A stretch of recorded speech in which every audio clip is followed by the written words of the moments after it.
رسول اللہ صلی اللہ علیہ وسلم نے ارشاد فرمایا صحیح بخاری میں، یوشک الفرات ان یحسر عن کنز من ذہب، ان قریب ایسا وقت آئے گا کہ دریائے فرات کا پانی پیچھے ہٹے گا اور اس کے اندر سے سونے کا خزانہ دریافت ہوگا۔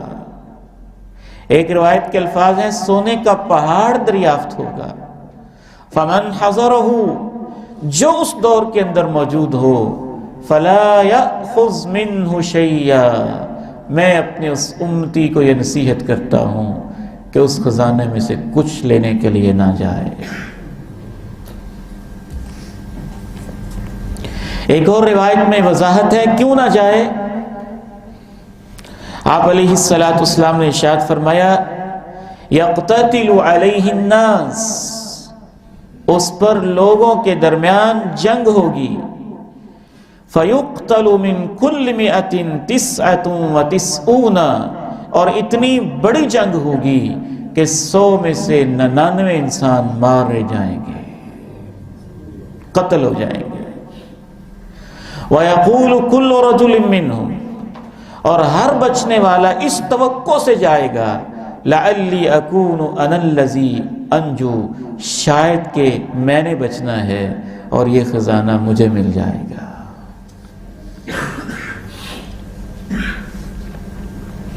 ایک اور روایت میں یہ وضاحت ہے کہ اس علاقے کے لوگ یہ سوچیں گے کہ ہمارے خطے کے اندر سونے کا ایک پہاڑ دریافت ہوا ہے تو ہم ہی سب سے پہلے اس کو کیوں نہ لوں، چہ جائے کہ باقی لوگوں میں تقسیم ہو اور پھر یہ ختم ہو جائے۔ یہ نشانی بھی ابھی تک پوری نہیں ہوئی ہے۔ یہاں بھی بہت سارے لوگوں نے وہی غلطی کی ہے، حدیث رسول کے الفاظ کو بدلنے والی، معنی کو چینج کرنے والی، اپنے ایمان کی کمزوری کی وجہ سے دریائے فرات سرزمین عراق کو ٹچ کرتا ہے، کچھ حصہ اس کا ترکی سے شروع ہوتا ہے، تو جب عراق سے پیٹرول کے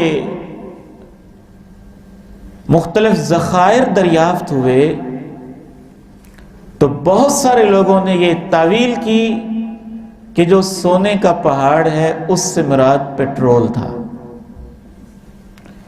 کیونکہ سونا بھی ایک دولت ہے تو پیٹرول بھی ایک دولت ہے۔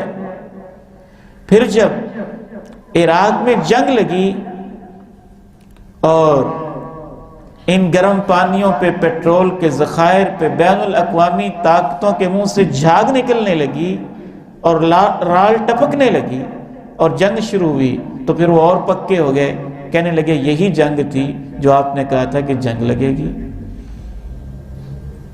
یہ تعویل 100% غلط ہے، حدیث رسول کو بدلنے کے مترادف ہے۔ اس وجہ سے بھی غلط ہے کہ آپ علیہ السلام نے سونے کا پہاڑ کہا ہے، سونا کہا ہے، پھر آپ نے پہاڑ کہا ہے۔ اس وجہ سے بھی غلط ہے کہ آپ نے روکا ہے کہ اس کے پاس نہیں جانا، تو اس کا مطلب پھر تو پیٹرول کسی کو استعمال ہی نہیں کرنا چاہیے تھا۔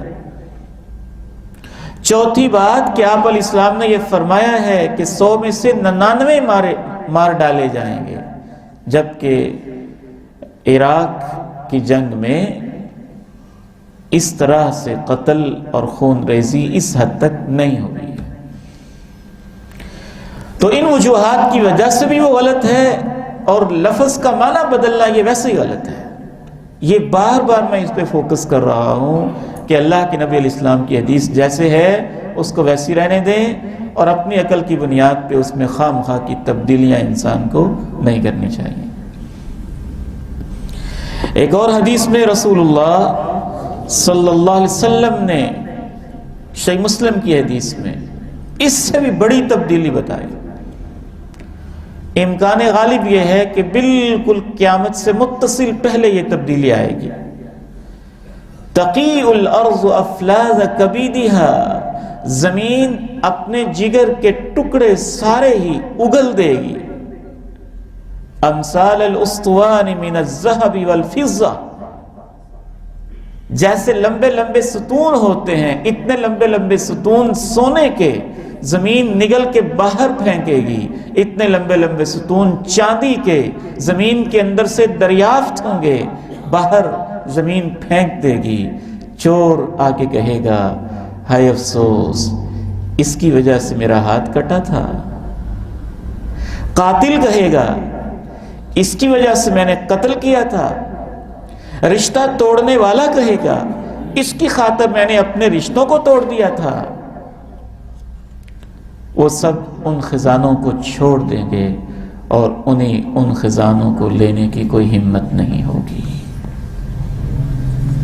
غالباً یہ بالکل قیامت کے متصل یہ حادثہ اور یہ واقعہ رونما ہوگا.